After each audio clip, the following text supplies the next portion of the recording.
you so much for joining us for our Armagh Project 2016 sort of final presentation of our work.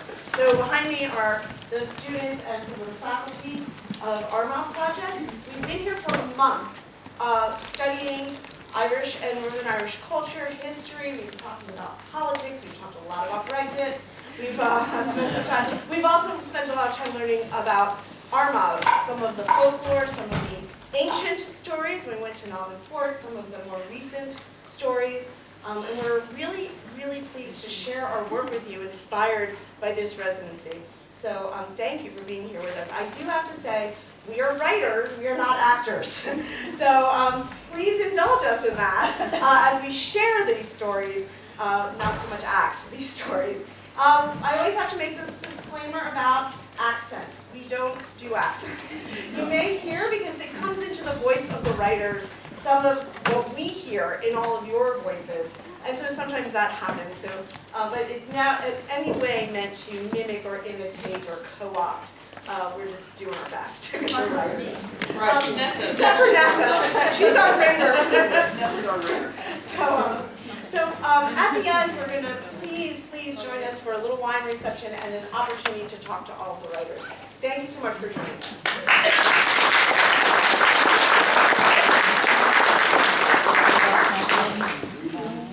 Rockabye Changeling by Grace Parada.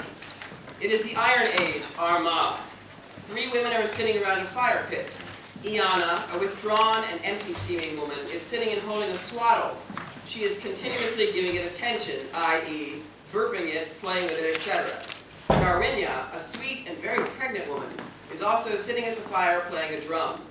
Yulak, a manipulative and haunted woman, is starting the fire. I feel it kicking already. I have high hopes for this one. That's great to hear, Dorinda. Have you been drinking the father's clothes over your stomach at night, like I told you? Yes, and it's been working. I'm also drinking burning liquids to make sure nothing happens to this one. Ah, Ayana, I forgot you were here. You practically blended into the smoke. Yulak tempers with the fire, and a sudden cloud of stillness and emotion comes over her. Has she come back yet? Still waiting. Did you talk to that Aoife girl? Is she coming? Yes and yes. Poor thing. Has no clue about her child. I told you. All the signs are there. She needs us. I didn't exactly tell her what we discussed here. I didn't have the heart. What did you tell her? I said it was my baby shower. Of what?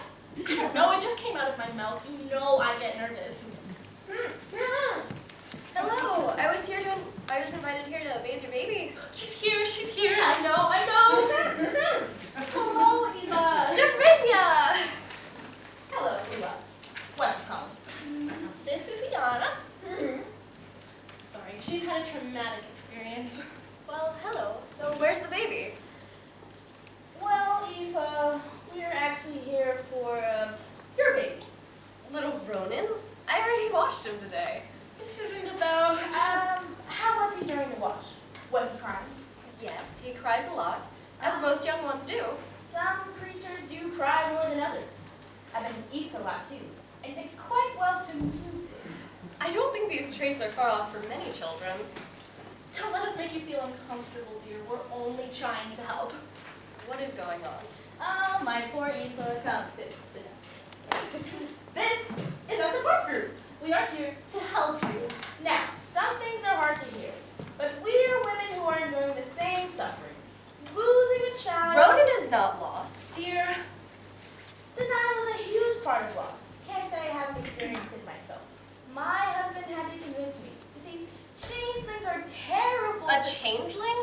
yes, this group is for mothers whose children were taken by jealous fairies and replaced with evil changelings. The talking stick. We mothers support each other and faith that fairies will return our others. Babies. Excuse me? You think my son was swished out with some senile fairy? It could be worse. Sometimes they switch the baby with a block of wood. Iana, show her. But at least you've got yourself something to look after, something to fill you with purpose. You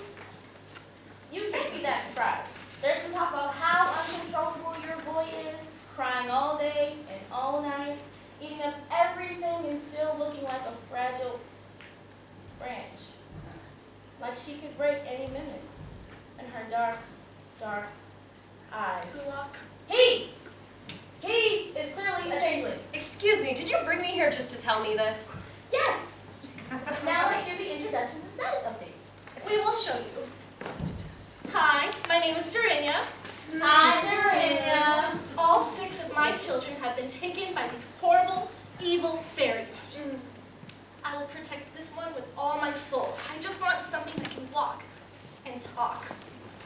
Great. Hello, my name is Ula, and I am an expert in the detection and eradication of changelings. My husband and I are currently with Eon.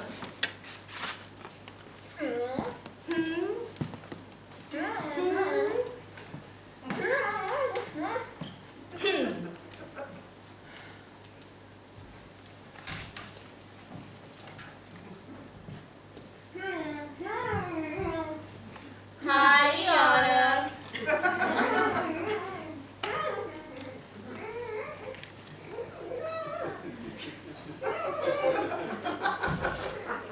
Heartbreaking. Stay strong. What did she say? Don't make her repeat it, sweetie. Perhaps you need to pay more attention. Now you go. Do I have to? Yes.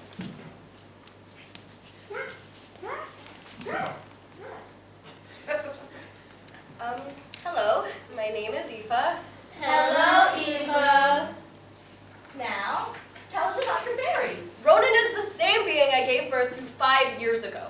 You had sex with a fairy? Was it good? No! No to which? Mom? Mom? Beta? Ronan, you shouldn't have wandered off. Ethan, dear, you need to take care of your changeling if you ever want the fairies to re-exchange. There are also other ways. You don't need to indulge the changeling. Ronan, would you like to dance? Yeah, I think we need a little music to calm us down. Durinia, would you? Ah, this is wonderful. Come on, Ronan. Dance, Ronan. Dance! Whoa! Mom? Go home, son. You cannot trust the changeling in your house. They bring horrible luck. My son's not a changeling, he's just growing up. Oh, have you been watering him every day? He's not your son. Believe me, I'm an expert. I've been through this before. Where's your proof? My proof. My proof. My daughter was taken by a changeling, and in her place was a sickly, pale thing. Every time we fed, she wouldn't get bigger. Every time we cared for her, she wouldn't get better. My Beta was a good girl. She would have never done this to her family. My baby would have never left me. I knew it wasn't my baby. That's why I did what I did. That's why I threw her. That's why I threw it into the fire. That's why I screamed. And I'll prove it to you. Iana, give me the monster. Iana, I need it. I'll prove it. No! Burn! Burn! Release yourself, changeling! Scream! Scream! Scream! It didn't scream. It was just wood. Blackout, end of play.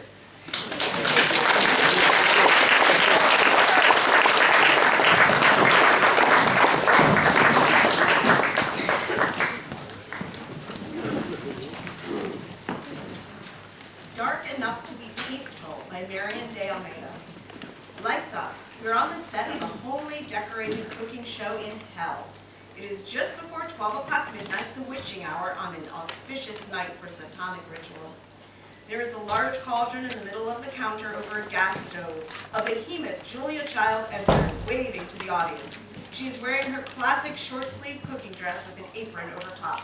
Hello! Welcome to Hell's Kitchen. I'm Julia Child. I'm so happy for you all to join me today. Our head chef, Monsieur Ramsey, will not be joining us today as he has recently received a promotion. Oh, I remember first welcoming Gordon here. How he seemed to fit in so easily. What a nice boy. Congratulations to you, Gordon. Now, before I begin today's recipe, I have to introduce you to our celebrity guest. He is a wonderful actor, most notably recognized for his action drama roles and his devotion to Scientology, my friend Tom Cruise. Tom Cruise enters enthusiastic. He has brought Julia a bottle of rosé, favorite drink. Thank you so much for allowing me to cook for you today. I am so thankful that the prophet L. Ron Hubbard was able to grant me a visa to come cook with you. It's so pleasant being in your presence again. I haven't seen you since the catering incident. Yes, well, we see where that brought me. I can say for sure now that there is more than one way to skin a cat. So what are we cooking today, Julia? Oh, yes, I thought we would make a classic Irish breakfast. This is my favorite style of breakfast, Tom. They hear a chime throughout the room indicating midnight. Midnight. We can begin. We will first need to gather the eggs taken from my black hen in the dead of night while she was asleep. Susan has been my hen for years, and she's always given me the most splendid eggs. She was a housewarming present from the big guy downstairs. The house was warm already, but it was a kind gesture. We'll just drop these eggs in the cauldron here with some butter. Here, Tom, you take care of that. Katie used to make eggs in the morning for me before the church moved into our house. But then again, nothing ends nicely, and that's why it ends. Tom's eggs into the cauldron.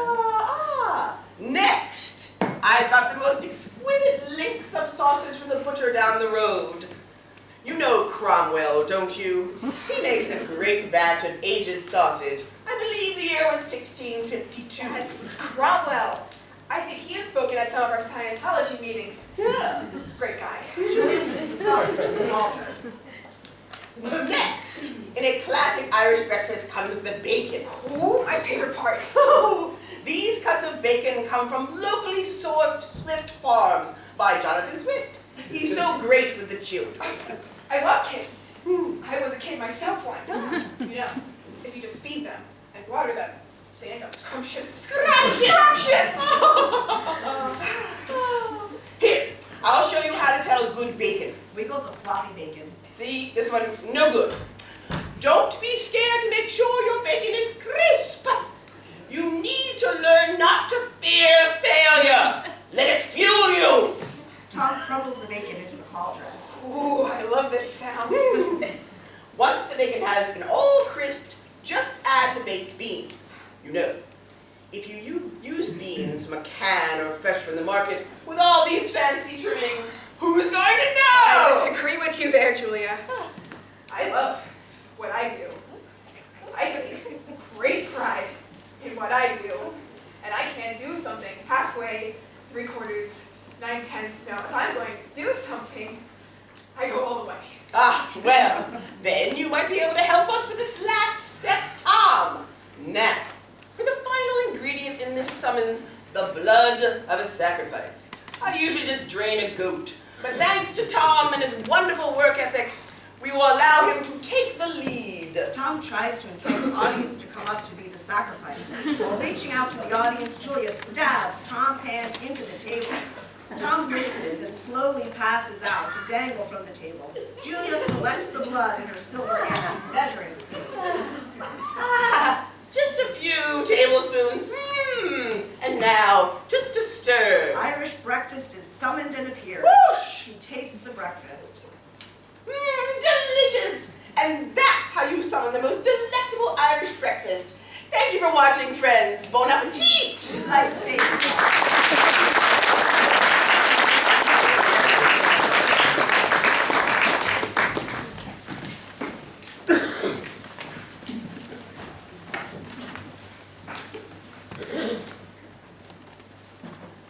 Haven't you ever wondered what new gossip caused the wind to whisper at night? Where the shadow in the corner actually comes from and dances off to when you notice it? Haven't you ever wondered why things go bump in the night? And what keeps those things at bay? Who's watching over you, protecting you from the evil that lurks just outside your window? Curious are those that overlook magical wonders and pursue no further. Blind are those that fail to notice at all. Open your mind and you can see it all. Good evening. I am Rain. I am a creative writing student in the Armagh Project. I'm going to share with you an excerpt from a novel that I am in the process of writing. I will introduce you to one of my main characters. I'd gotten my inspiration from my novel from my curiosity for fairy mythology and Celtic history. I traveled to many parts of Northern Ireland and found great inspiration everywhere I looked. Daniel. Daniel sat looking down and gripping the rail tightly. His untied laces hung at the mercy of the wind as his feet dangled. He looked up at the sky. He wasn't quite ready yet. Nor was he sure how or why he had decided that this would be the day, but he was certain it was. He knew that if it were any other day, it wouldn't have been right. He looked back down at the rocks below. He then looked around behind him. The street lamp above him was out and not a headlight drove by. Perhaps his mind would have been changed had any of this been different. He couldn't remember the events that had gotten him to that very point, but he knew that it hurt, so he took in a deep breath and he let it go. Daniel walked up to his home. On a mostly vacant Chicago street, his was the only one with a well-kept front lawn full of green grass, a thriving lemon tree, and an array of flowers. He had no recollection of the route he had taken home, but he brushed off his confusion and went inside. His home smelled of warm honeysuckle, his mother's favorite flower. He tossed his keys onto the foyer table. The clock on the front wall read 11:30, but most of the lights were still on. He stepped up the 2 stairs to the family room landing. His mother, May, was laying down on the couch in front of the window. A blanket was gathered around her feet, and her mobile phone squeezed in her hand. There was a photo on the mantle that his mother had taken of him. It was during his 5th grade school play. He had been chosen to be a leprechaun due to his curly red mane. He was very uncomfortable in the costume, and with one hand pulling from his bum and a half run on his face, he looked up and she snapped the photo. It was about the only photo Daniel had ever sat remotely still for, so she placed it in the family room for all to see. A teacup sat on the coffee table with more tea around it than in it. Next to it was a box of tissues, hidden mostly from view by sopping wet ones. When the door slammed behind Daniel, May jolted upright. "Daniel," she called out, dazed and half asleep. She hunched forward and looked down. Daniel sat down on the couch next to his mother, but her gaze stayed fixed in her lap. "Mom, what did you cook? I'm starving," he asked. She maintained her sunken position. "Ma, what is it?" He called out again. He waved his arm in front of her face. His confusion had returned. "Not funny," he grinned. He looked to the coffee table and noticed that she was crying. "What's wrong? Why are you crying?" He motioned to place a hand on her shoulder, but the phone she was holding had rung. She answered the phone, and he put his ear to the other side so that he could hear too. "I'm coming over," a voice echoed from the other end. She mumbled something close to, "Is it him? I'll be there in 5.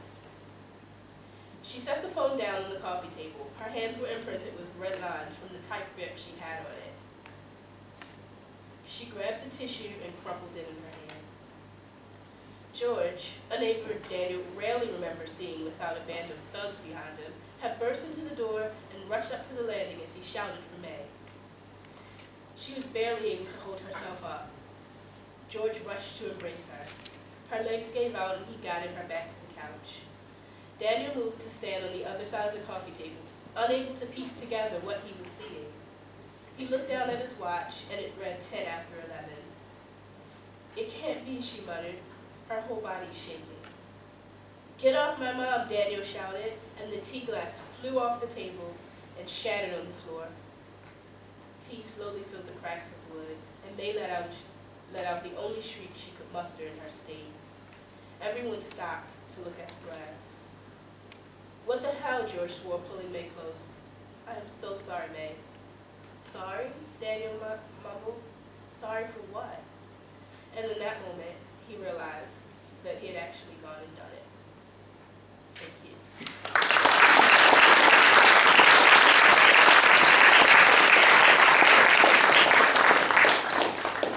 Black Dog by Brandy McCluskey. The scene is set at a crossroads in the middle of a pasture. At the fork is a signpost. Two actors enter. One is Margaret, a middle-aged, washed-out woman who is stooped beneath a large rucksack. The other is the Black Dog. Margaret is talking to the dog as they enter, the way pet owners do. Michael would have loved you. He loved dogs. Always wanted a dog. Haytham couldn't stand dogs. Too unclean for that. Is this the place? The Crossroads seems right. Yes? I think so. Stay here. Margaret settles into the middle of the crossroads and pulls a black chicken from her rucksack. She cuts it into quarters with a cleaver. Great huntsman! She places the legs to the south. I mark this circle. She places a wing to the east. I beg your guidance. She places the other wing to the west. Manifest. She places the head to the north and faces downstage. Margaret waits for the huntsman. He steps from the shadows and is indistinguishable. It is distinguishable only by his antlered silhouette. The dog perks up with the huntsman's appearance, and he makes to walk toward him. The huntsman gestures for the dog to stay. It is done. I have a dog of blackest pelt. I have tanned the skin of a stillborn child to catch the midnight shadows and spun them into thread. The skull I have bound in hawthorn to still the child's soul. I have caught forge fire in 2 pieces of fairy gold, and I have snared the teeth and claws of winter in a silver pin. So be it. Good boy. Good boy. Margaret retrieves a rope from her rucksack and strangles the dog. When the dog is dead, she settles it on the ground and begins to unpack the rest of the items in her rucksack. I used to have a dog like you when I was a girl on the farm. He could never come with us to Christmas in Derry. I met my husband at Christmas. There in Derry. He had the best smile, you know. It crinkled around the edge of his eyes. He had a dimple he hated, but I liked it. It fit my thumb perfectly, just like a worry stone. My Michael, he was such a sweet boy. He was good to his mother. He only ever wrecked my roses once, and he cried a day at least. He hated school. He would have loved you. Lord above, he would pray, loud as a fishmonger's wife, mind you, for a puppy or an old dog. But we had no space for a dog. I wish you could have met him. Margaret begins to lay out the shawl. I'm not angry, mind you. I know the terms. 30 years in the huntsman's hands as he sees fit.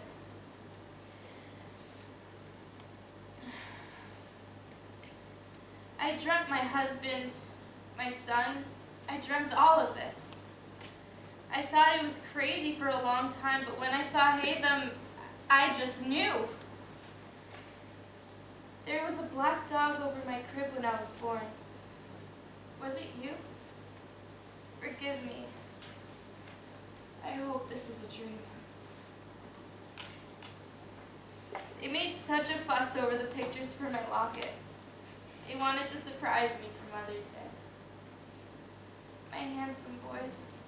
Margaret leans back on her heels to wait.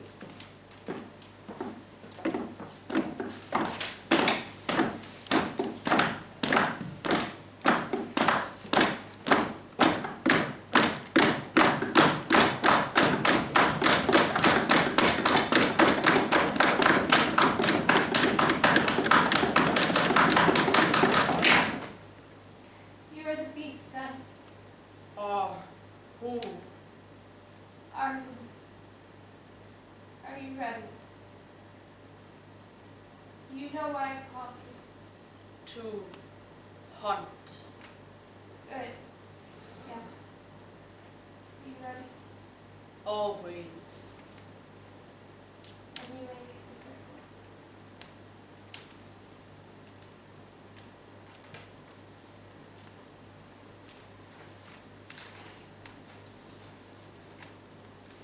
Step outside the circle. Will I meet my family? 30 years. And then? Contract fulfilled. Margaret steps beyond the circle.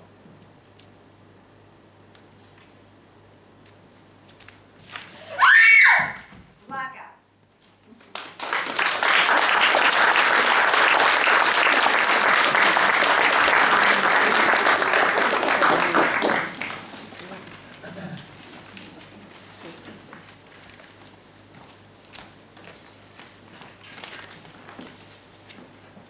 Hi, my name is Ellen Stevenson, and I am a senior in the honors program at UB.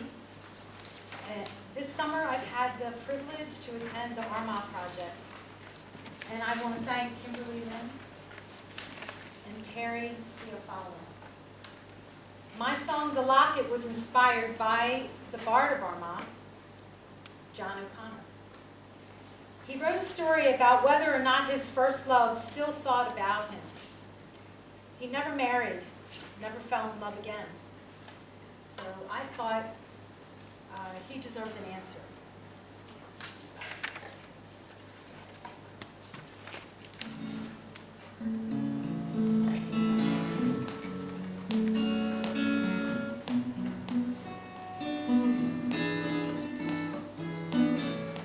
I remember it was Christmas time when I first fell for you.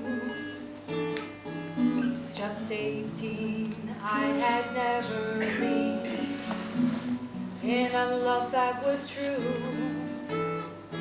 The smell of the pine tree takes me to my memories of you. You were excited, your face ignited, handing your gift to me. You saved for so long to buy it for me, confessed your love to me. You gave me a box with navy blue paper, wrapped in a bag so pretty. I nervously opened, cried when I saw it, a heart of gold, just like yours. I knew you were professing that you love me. Could this be happening to me? Many years have passed now, I'm cleaning a drawer out. What could it be? Tangled at the bottom, an old clump of jewelry. At first I didn't see your beautiful locket, long forgotten, my true love's present to me. You gave me a box with navy blue paper, wrapped in a bag so pretty. I nervously opened, cried when I saw it, a heart of gold, just like yours. I remember the day we met, like it was yesterday. I had no say who I could love. Did you ever think about me?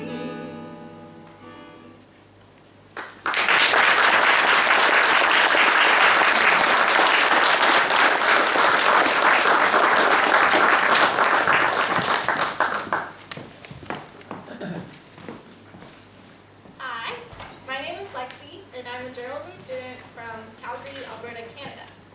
I have always had a keen interest in how music affects the community, and my time in Northern Ireland allowed me to explore the music scene here and the recent works of local Belfast bands. Through my research, I was intrigued to find out that the music scene in Northern Ireland relies heavily on the support of music centres and government funding. I spoke to an executive at the OEM Music Centre in Belfast and discovered that if it weren't for the centre's generosity and commitment to music, then there would be far less local talent being discovered, which begged me to ask the question, should the state fund more music?